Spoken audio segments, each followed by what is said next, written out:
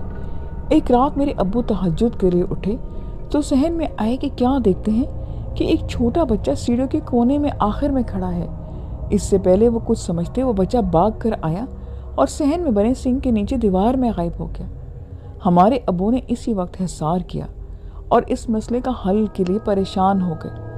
اس کے بعد تو انہوں نے ان بزرگ نے ہم سے بہن بھائیوں کے تعویذ اور پڑھائی پڑھائی۔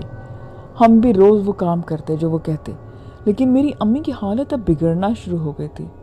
وہ غم کے اثرات میں بہت کمزور ہو چکی تھی اور بیمار ہو کر ہاسپٹل جا پہنچی۔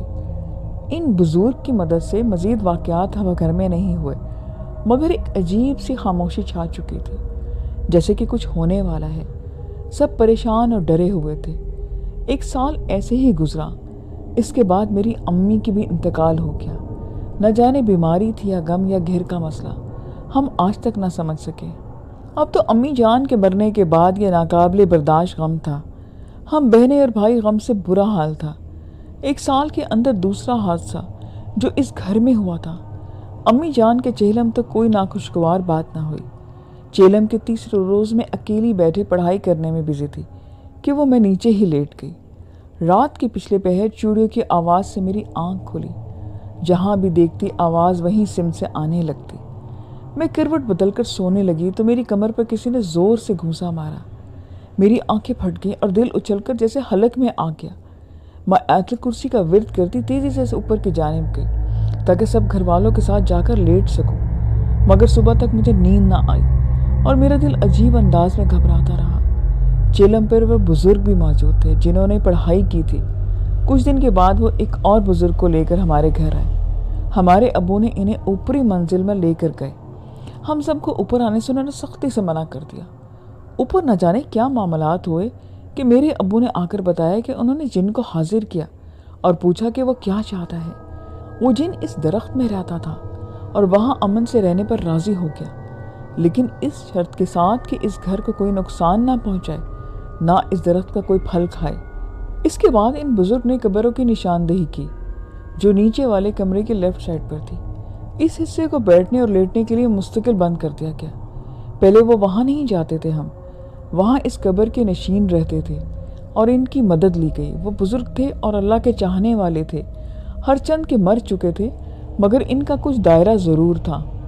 ان کی روح کے لیے ایصال ثواب پہنچا کر ان سے درخواست کی گئی کہ اس گھر میں رہنے والوں کا خیال رکھیں اور اس جن کے شر سے محفوظ کریں۔ اللہ کے حکم سے بعد کچھ حالات اب عجیب نہیں ہوئے۔ رات کو گھر میں مین ڈور کی کنڈی خود بخود بند ہو جاتی۔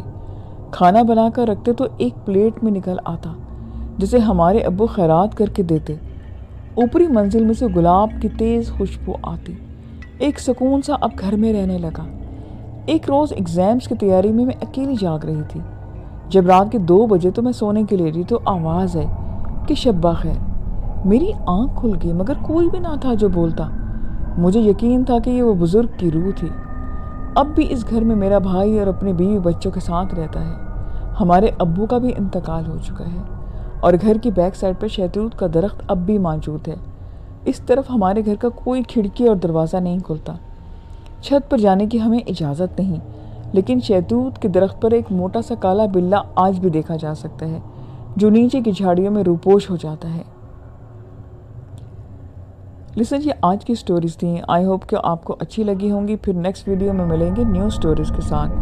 اپنا خیال رکھیے گا۔ مجھے اجازت دیں۔ خدا حافظ۔